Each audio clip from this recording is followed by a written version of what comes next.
But the only question I have for you is when you consider the move that you did, c5, did you consider them en passant, take it en passant? No. D6, d4. Yeah. And I can give you some commentary. Usually when I Talk see to the me. D pawn, at times I like to bring my knight first because it's just that's more the Indian defense, the Mm-hmm. kid. Mm-hmm. But I just decided to just stick with Yeah. my lines. Yeah, No, man, no. on that. So far, it looks like your opponent is not really looking for an aggressive approach. He's just developing his piece. I mean, controlling the center. E3, pretty quiet actually. See, Yeah, bishop d3, b3. Yeah, this is just yeah, looking for a quiet setup. yeah. And at this point, even the moves before, I'm like, okay, he's trying to gain control of the center, but his moves are very, his minor pieces are not being strategically aligned. So at this point, I continue my opening. I already know that he's committed to the king side, so I'm like, okay, I'm just gonna follow my lines. At this point, it was very comfortable for me because they're playing to my advantage. The only thing here, of course, is that we don't have the. I mean, I would have the typical fork soon for the queen and bishop, but I did miss it, so you will see that. Okay, okay. So bishop g4, very good. Now here, this is a very good example. Here, probably bishop g4 is not the move, the most accurate move. Probably knight b to d7, probably c5 are considered instead. But I like bishop g4. It makes sense. Yeah, You know the plan behind it. yeah, And after bishop b2, this is the one thing I didn't like, which is you're letting them off the hook too early. You have a pin here. Why do you have to define it? Wait for them to ask you and then you take. But you see, here you're doing it for free, like improve your pieces for free. If you wait, they have to use a move to push a pawn. Only then you do it. So that's yeah. something to really keep in mind. I have a pin. I'm gonna hold on What do to it. you? Go ahead. Go ahead. Yeah. Why do you recommend the knight before? If I move the knight to d7, I'll block my bishop. Yeah, but Uh, it's a little bit deeper than that, Roberto. It has to do okay. with this concept of maintaining the pair of bishops, right? So they're saying this is a very quiet game. It's more possessional, more Yeah. strategic. Let's keep the pair of Okay. bishops. And even though my bishop is a little bit weird back here, eventually it will come out. I have no rush. So I'm Yeah. gonna play five. I could even play b6, bishop b7, or leave it there. Later it's gonna come out. And you Yeah. mentioned Bobby Fischer. That's an issue I had when I first started playing this opening. I was like, man, this bishop is always back here. And then I reviewed some of Bobby Fischer's games playing the King's Indian attack, which is very similar. And I noticed he Correct. would always leave the bishop on c1 in that no, yeah, c1 in that case, and he didn't have a problem with it. So I'm like, if Bobby Fischer is leaving it Mm. behind, I'm okay with this. So just Yeah. know that. But to be honest, I like this bishop g4. It's more energetic, but just keep in mind you don't have to let go of it. Keep the Wait. pressure. Yeah, keep the pressure. So you took the knight The c6. I in this game I was concerned because he did move his bishop to b2, which I wasn't too familiar. And I'm like, okay, now I have to be careful because we have some tension there, Exactly, and it could be exactly. very easy for him to capitalize where I usually capitalize. I call that my ghost bishop because people forget about it. Exactly, exactly. Especially the lower rated you are, the more effective that bishop is going to become, because people just miss it Yeah, all the time. So good point. All right. So he played d5. Night before going after the bishop, he says, yeah, "Okay, I don't and care." that's the fork that I miss. I'm sorry. Usually the line is moving my knight to e5. Yeah, but then they'll take you. So I don't think that was a miss. Correct, correct. No, that's not a miss. They're gonna take you. They're gonna mess up your pawn Yeah, structure. I mean, I yeah. don't think it's bad, I didn't like it. but I didn't like. Yeah, I don't know it, but I don't know if it's good or bad. But I don't like it. That's enough.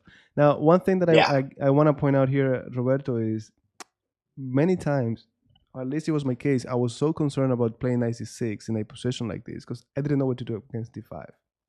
I couldn't go to e5 before. In this case, your opponent didn't mind it, but many people would just go back, and the knight is weird over here. Yeah. In this specific Well, position, it's they not. can't. It's a fork. It's not even possible. Ah, you're right. Yeah. You're right. You're right. You're right. So forget about what I'm saying. But my point was that whenever I didn't think this was an idea, I didn't know what to do. So I've learned from reviewing games that people love to provoke this, and then they say, "Oh, I don't have E5. Fine, I'm gonna go back to B8, which seems ugly, but then I'm gonna reroute it to place it on the weakness that you Hmm. created. Because before that was not a weakness. When you pushed, it became a weakness. So I go around and I place the knight there. But in this case, you're right. Knight Nice. before, you gotta leave the bishop there, or I fork. So queen c, queen e2, e5, very nice. Striking the And center. and honestly, that queen on e2, that was a good defense because now it protects the bishop and that square for the fork. It was probably the only defense. It was probably the only defense. Yeah. So absolutely. Now I like that you're doing e5 now instead of defining the knight. But I don't know if you did it because you realized, hey, you cannot go anywhere anyways, or you just didn't think about it anymore. Because I would be thinking, oh, my knight here is weird. Maybe I should just take. But you did a great job at saying, hey, I could take any time. Let me wait. Just like we talked about the bishop on the other side, Correct. right? Yeah, So, and this one I'm moving my e5 to e5 twofold. One, I get control. I protect that long range bishop on mhm, b2. But also, if he en passant, then I will capture with my f pawn, and I'm just opening the rook. very nice, man. Very nice.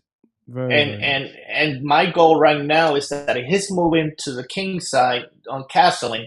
If he decides to go queen side, long castling, look at his pawns. It's No, just no, wide no. open for He me. won't go there. Mm-mm. You're right about that. That's Yeah, the right evaluation. No, this would be a dream. This would be a dream. And yeah. I gotta bring something up to you. The thematic move in our opening is e5, and you're here thinking if they take me in passant, I like the position. So it's interesting to consider e6. And now I'm telling you, hey, I'm gonna take this pawn twice. Actually, I'm hitting it 3 times. Yeah. Um, and now it's more pressure. If you take me, I get the position that I like with f takes e6. Also, if they play four, I'm happy to take and open up the e file. So Oh yeah, just to put it out there to have that flexibility, because I know many times we're like, no, the course says pawn e5, the book says pawn e5, and we don't even we do it so yeah. large that we don't even. It's like e6 doesn't even exist, and just know it's there, right? So, anyways, e5. They asked you, what are you That's gonna good. do? You said, give me the bishop, perfect. Then e4 comes with a tempo. You open the diagonal again, Hmm. and now I think you did knight h5. No, you play c5. All right. Did you So consider moving the knight? yeah, at this, yes, that You was did it. one. I So think at you this did it point, later. well, the thing is that at this point, my tactical antennas, the book that you suggested, I saw that battery, and I'm like, if I'm not careful, I'm going to get checkmated. Yeah, been there before. Yeah, so that's why I moved my pawn to see if I could kick that to make that queen uncomfortable. I know they can move back, but then I'm more looking into let's get the queen out. Let's and let's lock that center right now because you know once I moved that, I was thinking, well, if I move my c pawn, he can move, and if I need to check him with my queen, I can slide it to the a file. So True. those are my calculations at that point. But the only question I have for you is when you consider the move that you did, c5, did you consider them en passant, take it en passant? No, to be honest, no. So that's the only thing here, man. En passant, like c5, I don't like it because Yeah, of that. He just went back, but if he had taken en passant, yeah, he solved the problem, and now you get a weakness that you have to worry about forever here, yeah. or at least for a while. And you open the file. That was the only thing. So yeah, everything you said makes sense, but So you the had to consider en passant. yeah. So the best move was to move the knight to protect the bishop. That's the one that not yeah, exactly. You move and you protect, but to me that's what I like to remove this tension. Because you're right, this is not looking good. I don't want to have to Hmm. worry about that forever. So just moving the knight. I don't know if h or e8, and then getting rid of that. That's it. And it So came so natural that that battery for me, and the mhm. opponent put that battery, and those are the things that sometimes gets me, that they look so natural that you don't react, right? Yeah. And at that point, it kind of freaked me out. No, no, no. I get it. And look, this is just what it does is it brings back so many memories, so many traumas that we get checkmated like that. So we're like react. So, anyways, he Yeah, went yeah, back. that was exactly, yeah, So now he did it. I mean, now you did it. That give me that Queen G5, and now you start putting pressure. Now you start putting pressure, and yeah. he castled into it. So F5. Mm-hmm. there's two critical moments in this game for me. This was one of them. Mm-hmm. And from our last, so I was surprised that he castled to my side, because from our last lesson on week 4, I divided the board on the side of the boards, on the two sides. I drew the squares, and I'm like, look at all my attacking pieces. They're on the left side of the board, Mm-hmm. from H to E. His queen is over there. His knight hasn't moved. His rook is not moved. So at this point, one of the things that I wanted to do also was to bring my A8 rook into the Into the game. game. Into So the game. Yeah. yeah, Yep. Yep. No, man. I think at this point you get a very nice position. This has to be a very nice position. Let me see. Yeah, the computer is giving point 5, point 6 for black. You have to be better. You have to be better. So now no one remembers the emphasis, the potential emphasis. This is just a nice position you got. So F5, being consistent with it. I like that you're thinking of bringing the A rook is the only one not participating. Perfect. F4, and you remembered emphasis. Good. yeah. So he took. Now here you played F4. And I know you're trying to be consistent, you're trying to be energetic, and probably is the move. But I cannot help but wonder, what if I bring the rook now with a tempo? If I could incorporate an Mm, attacker to the king side, which is where I'm attacking right now, and I could do it with a tempo, I wouldn't think about it that much. Now, yeah, I'm looking at the engine. The engine says rook A to E8 yeah, is the top choice. The second choice is well, no, yeah, it was considering rook f to e8, not anymore. So either rook a to e8 or yeah, rerouting the knight to e4 or to g4. So definitely rook a to e8 made a lot of sense. But you want to be energetic, and I get it. I'm glad that you're doing it. Anyways, f4 um, is still better for black. So f4, they took with the knight, and this is the way that I like to see you guys playing. You being the one putting pressure. They have three pieces attacking their king. Maybe they could defend it, but they have to know how. And it's way much easier to attack, be the guy with the pieces attacking, than being the guy defending and looking out for the little tactics and things like that. yeah. So knight c3. Finally, the rooks is activated. And And go ahead, go ahead. yeah, and at this point, so I contemplated, I wanted to put my knight there, because now I'm getting into a potential checkmate in one Oh yes, if he don't defend well. yes. And if he moves that H pawn to H4 to attack my queen, I can easily put him in check with the knight and capture the rook, which he cannot take back. So those are the kind of the combinations when I was trying to calculate my knight Hmm. at that point. So now I'm getting to the second critical point that I really, I'm hitting myself over the head. But again, going back to the lesson from last week, I drew the squares, and before that Ah, move, look at my position. yes, So yes, and you're right I about spent a that. lot of time in this position. I spent a lot of time here. Yeah, exactly. Look at before he then even I have moved. to laugh. Then I Uh, have to laugh, Roberto. I have to laugh at you. Then if you spent a lot of time in this position, and then and then you played. Well, yes, I have to yes, tell and you. Um, Number one, for those of you who don't know what Roberto is talking about, if we're attacking on the king side, right? So he's dividing the board in half. This is the king side, and notice how all of his pieces are concentrated there. He has four attackers. They have two defenders. There are two pieces that are on the other side. So this is what you're referring to. You have to have something here. You're looking for that attack. And now you're allowed to laugh at this. Roberto thought about this for a long time. He knew he had something, and there he goes, get my knife for free. That's it. And now it's three attackers versus two. Now I laugh because I've been Yeah, here myself, so I'm allowed to laugh. I've done it. But here, man, anything that doesn't drop a piece. I told you yeah, after when you put it on Twitter, oh, did you look at Rookie too? That would have been brilliant. yeah. So that's the thing. So if you go to the previous one, and I would tell you my miscalculation. So Uh-huh. the idea was to move the knight to check him, right? Uh-huh. On He would H3. take. I knew he would take. Yeah, he would take. That's fine.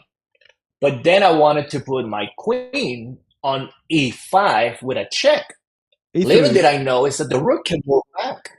Yeah. Yeah, to e3, right? Yeah, yeah, yeah. And at that point, because if he moves, then the only way to defend it is with that other rook Oh on the yeah. first rank. And then you're Well, gonna my win. calculation was to, yeah, and I'm good, except when it wasn't, and that's when I freaked out. Yeah, Well, you actually cleared the path of the queen. You deflected the rook, but you deflected it to the wrong square. No, man. exactly. I've had people call this a brain fart. It happens to all of us. That's what it is. It happens to all of us. So yeah, Yeah, that is the funny thing is, or the interesting thing is that even though you drop the knight, you managed to turn to win this. Yeah, you went for it, queen f4, then check and and checkmate. And this goes yeah, back to what I was saying a moment ago. If you're the one attacking, it's so much easier to attack than it is to defend. Your opponent actually got the free knight. He was off the hook, but still, they have to defend. You're putting pressure. And that's why I always tell you don't miss an opportunity to gain the initiative, to be the one pushing, because then they have to defend. As you move up the ladder, at some point, you're yeah, going to get to a certain rating that your opponents have no problem with that. They could take the knight, digest it, and defend, and you're done. But still, as you move up the ladder, be attack. It's difficult yeah. to defend. It is. All right, so it's time to go over the answers to week 5 and of our training plan. And here's the first one. Of course, I'm going to also try to do these few drills that I put there. But let's start with this position. All you had to do is realize, well, the back rank is weak for the white pieces. Also, the back rank is weak for the black pieces. So can I deflect the queen so that I can manage to deliver checkmate? And of course, when you look at deflection, one move that needs to come to mind is queen b2. If the queen takes, of course, checkmate. If they try to hold on to the back rank and defend the rook, well, they could go queen to e1, but then we take the rook. We're winning already. If they take us, you still got the checkmate. Now, second exercise, pretty straightforward. You gotta realize right away that if the queen gets to f6, I'm threatening checkmate. Dark squares around the king are weak, but there is a defender. So we eliminate the defender. Only problem is the queen could replace it and they're still defending f6. But then if you keep going, you're going to see rook d1 attacking that queen. Queen cannot take. If the queen goes to e7, then the powerful move rook to d7, finally deflecting the queen. So take. If they take with the rooks, then we get to f6. If they take with the queen, hit it, then rook to d7, and the queen cannot continue to be over here. So they take, and then queen to f6. Next one, this one was more about positional, and the move that we're looking for is actually queen to c2. And basically, this is the right move because we are owning the open file, and you know we want to be on an open file to be able to penetrate to the 7th rank, and that's what we are looking for. All right, so this one is pretty forcing line. Not that easy to see. You have to realize a few things. I hope that as you're doing these exercises, you're doing everything in your head without moving the pieces. If you move the pieces, then it defeats the purpose, right? So the idea here is we got g4, pawn takes, h takes, And then when the king gets to h4, I wish I could finish it with bishop f2 checkmate, but the king could go down to h3. So maybe you think, well, g4, pawn takes, king h4. I'm going to go king g2 or king h2, but well, they're going to put you in check with the queen. So instead, we go g4, pawn takes, king h4. You got to find the difficult move, queen h6. Once more, deflecting the queen. When the queen takes you, now you could go king h2, and there's nothing they could do to stop the checkmate.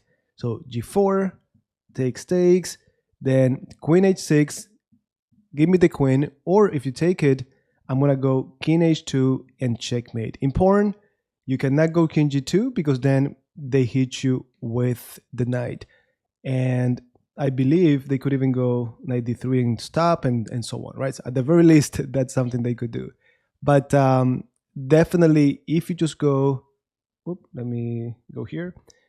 If you just go king h2, they don't have the check. There's nothing they could do. Bishop f2 is going to be checkmate. So that's that. The next one, I'm expecting you to have considered the move knight to e5, right? It seems like the move, I'm hitting your queen, I'm hitting d7. However, that move runs into queen g2, followed by c5, and you didn't get anything out of it, right? So instead, the positional move here is pawn to c5, fixing this pawn in place, making this bishop really, really, really bad. Now, if we get to do knight e5 or not, that's a different story. But we have made our opponent's position way worse after playing pawn to c5, all right? So that was positional as well. Let me know in the comments if you found it or if you got enticed by that knight e5 move. Now, the next one, I asked you actually to try to solve it and then play it against the engine. A lot of you probably right away thought of this tactic, right? Knight e4, and then you pick up. However, as you already probably found out, they could do in-between move, and then we gotta do an in-between move ourselves. If I'm gonna lose my rook for free, well, I might as well get something for it.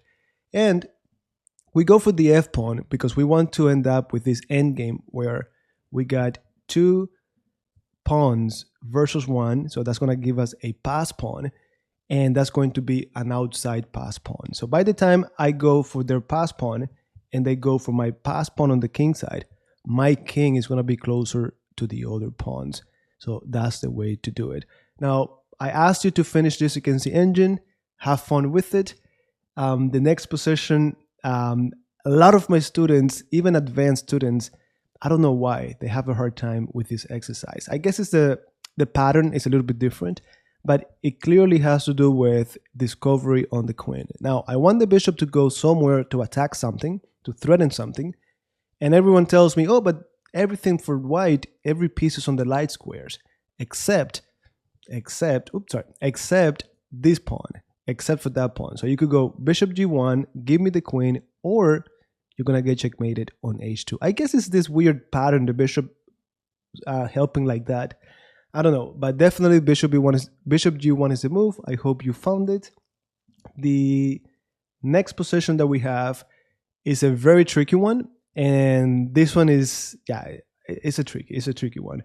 But basically, we gotta be familiar with this idea of decoying the knight, and then after d7, the knight is very, very clumsy. I'm about to take you.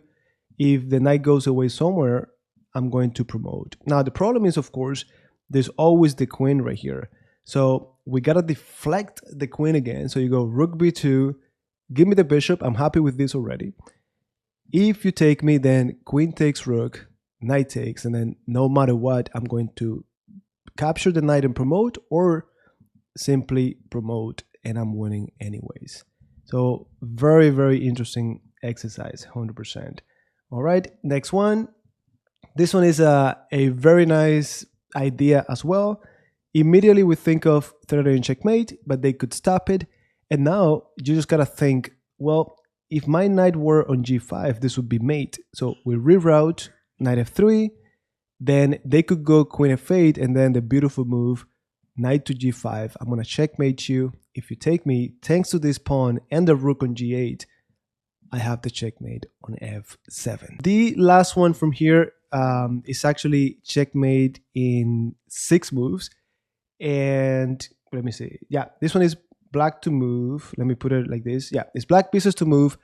And I'm pretty sure you already checked this with the engine, but we're looking for bishop g1, king g3, queen e1, king f3, queen f2, king e4, queen d4, king has to go back, queen d3, queen blocks, and then the checkmate. Even if you didn't find this, it was too long, it was too much, well, you tried to calculate, you visualized, even if it's nonsense, you visualized you are working on that area. So let me put it on the board.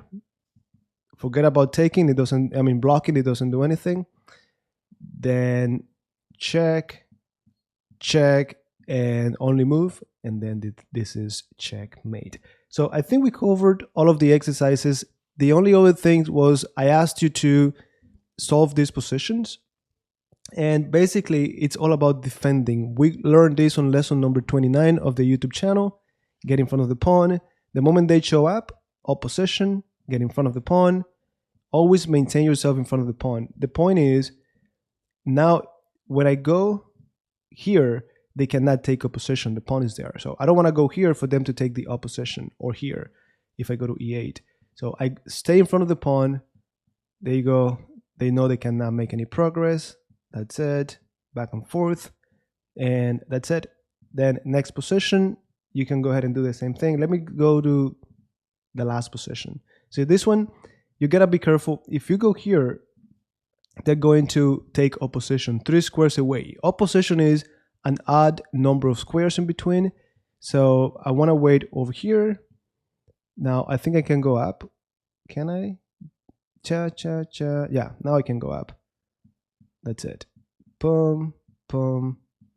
And it's the same thing. So that's all about this one, knowing how to defend. The other thing you had to do was the mate in twos, and you got to finish the control work. Whatever, anything that says not passed, you got to get it done. Let me actually get it done quickly here. So level 2, this should be done, guys. 30 seconds should be more than enough for the mates in 2. Now, let me see. The check that comes to mind doesn't do anything. This one is check. Oh yeah, this one is queen g3, rook takes, and then mate. That way the king doesn't have the g3 square. Okay, we got that one. Check, and then mate. Double check I see over here. So it's probably this followed by rook h4. Let me double check. Yeah, it has to be that. Boom. But you see, you got plenty of time. Is there anything around this? No, it's check and then mate. Then this one, check and mate. There we go. This one, okay, check and then mate. This one, check, smother mate, beautiful. We got 3 more, check, and then this is mate. Then this one, yeah, we gotta make sure they cannot leave via f7. So boom, mate. And this is the last one. What am I missing? Check, and then mate with the rook. There you go. Yeah, this is just mainly pattern recognition. I hope you got it done. If you haven't been able to get it done, keep practicing. Make it your long-term goal to get this done. So I hope you found this useful. Let me know in the comments how you're doing with the training plan, and I will see you in our next one.